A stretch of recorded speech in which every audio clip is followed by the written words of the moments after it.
आज आप इस वीडियो में जानने वाले हैं पांचवें नवरात्रि के बारे में। पांचवें नवरात्रि को किस देवी की पूजा की जाती है, पूजा विधि क्या है और इसके पीछे की कथा के बारे में। तो चलिए वीडियो स्टार्ट करते हैं।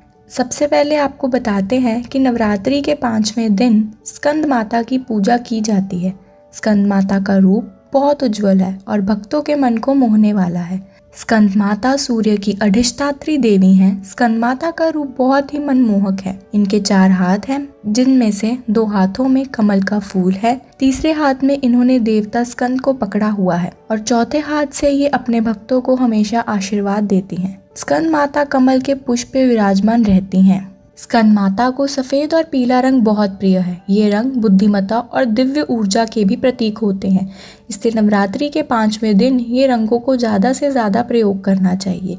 स्कंद माता की पूजा करते समय सबसे पहले स्कंद माता का ध्यान करना चाहिए और फिर उनकी गोद में बैठे स्कंद देवता की पूजा करनी चाहिए। यदि आप स्कंद देवता की पूजा नहीं करते तो आज की पूजा अधूरी मानी जाती है, क्योंकि स्कंद माता को अपनी गोद में बैठे अपने पुत्र देवता स्कंद, जो कि बच्चे के रूप में हमेशा उनकी गोद में रहते हैं, उनसे बहुत प्रेम है और माँ अपने भक्तों को भी अपने बच्चे की तरह ही प्रेम करती हैं और हमेशा उनको परेशानियों से बचाती हैं। जो भी स्कंद माता की पूजा करता है उसे धन संपत्ति की प्राप्ति होती है, काम में तरक्की मिलती है और जीवन में आने वाली हर समस्या दूर हो जाती है। स्कंद माता अपने भक्तों की खाली झोलियां सुखों से भर देती हैं और उनके जीवन में आने वाली हर समस्या को दूर करती हैं। स्कंद माता को खीर, केला या फिर शहद का भोग जरूर लगाना चाहिए। जिनके संतान नहीं होती या फिर संतान को लेकर उन्हें कोई भी समस्या हो, तो यदि वो स्कंद माता की पूजा करते हैं तो उनकी संतान से जुड़ी हर समस्या दूर हो जाती है। तो चलिए अब जानते हैं पूजा विधि के बारे में। 5वें नवरात्रि के दिन जल्दी उठकर नहाकर जब आप पूजा के लिए बैठे तो सबसे पहले एक घी का दीपक जलाना चाहिए। फिर उसके बाद धूप अगरबत्ती जलाकर स्कंद माता का ध्यान करना चाहिए। फिर उनकी गोद में बैठे स्कंद देवता का ध्यान करना चाहिए।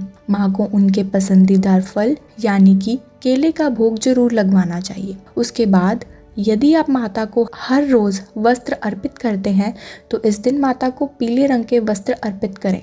इसके बाद आप माता की चालीसा, दुर्गा सप्तशती का पाठ, दुर्गा स्तुति जो भी आप करते हैं वो करें। तो ये थी 5वें नवरात्रि की पूजा विधि। अब आपको बताते हैं स्कंद माता की कथा के बारे में। पौराणिक कथा के अनुसार जब शिव जी का विवाह माता सती से हुआ, हालांकि माँ सती ने अपने पिता द्वारा आयोजित महायज्ञ के आयोजन में खुद ही को अग्नि में भस्म कर लिया था, तब शिव जी सब कुछ त्याग कर माँ सती के वियोग में गंभीर तपस्या में चले गए। जल्द ही ताड़कासुर नाम के एक राक्षस ने देवताओं पर आक्रमण करके उन्हें परेशान करना शुरू कर दिया। इससे सब देवता बहुत चिंतित हो गए। शिव जी के वरदान से ताड़कासुर को सिर्फ शिव जी के पुत्र ही मार सकते हैं। ये तभी संभव हो सकता था जब शिव जी का विवाह हो जाए।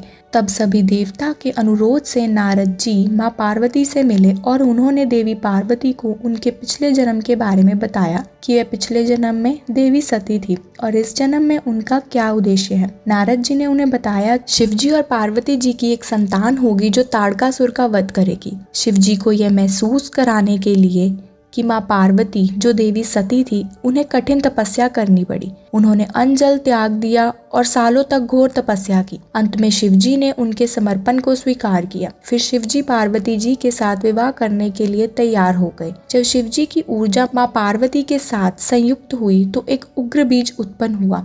वे उग्र बीज इतना गर्म था कि अग्निदेव भी उसे छू नहीं पा रहे थे। फिर उन्हें गंगा जी को सौंप दिया। उन्होंने इसे संभाला और रीड़ों के जंगल में बो दिया, जहाँ 6 महीने तक इस बीज की अच्छे से देखभाल की गई। समय के साथ उग्र बीज एक बच्चे के रूप में बदल गया और फिर वह कार्तिकेय जी के नाम से जाना। जल्द ही कार्तिकेय जी देवताओं की सेना के सेनापति बनाया गया और उन्हें अस्त्र शस्त्र प्रदान किए गए। फिर स्कंद देवता यानी कार्तिकेय जी ने ताड़कासुर के साथ एक भयानक युद्ध किया और अंत में ताड़कासुर को मार डाला और देवताओं की रक्षा की। क्योंकि कार्तिकेय जी का जन्म उग्र बीज से हुआ था, इसलिए उनका नाम स्कंद भी है और उनकी माता को स्कंद माता कहा जाता है। इस तरह स्कंद माता की कथा एक माँ और पुत्र के रिश्ते को भी बताती है। जब हम स्कंद माता की पूजा करते हैं तो स्कंद देवता की भी पूजा साथ ही होती है। तो ये थी स्कंद माता की कथा। अगर वीडियो अच्छा लगा हो तो लाइक, कमेंट, शेयर जरूर करें और ऐसे ही हर त्योहार और व्रत के बारे में जानने के लिए अपने प्रिय कथा सरिता चैनल को जरूर सब्सक्राइब करें। या देवी सर्वभूतेषु शक्तिरूपेण संस्थिता नमस्तस्यै नमस्तस्यै नमस्तस्यै नमो नमः। स्कंद माता की जय।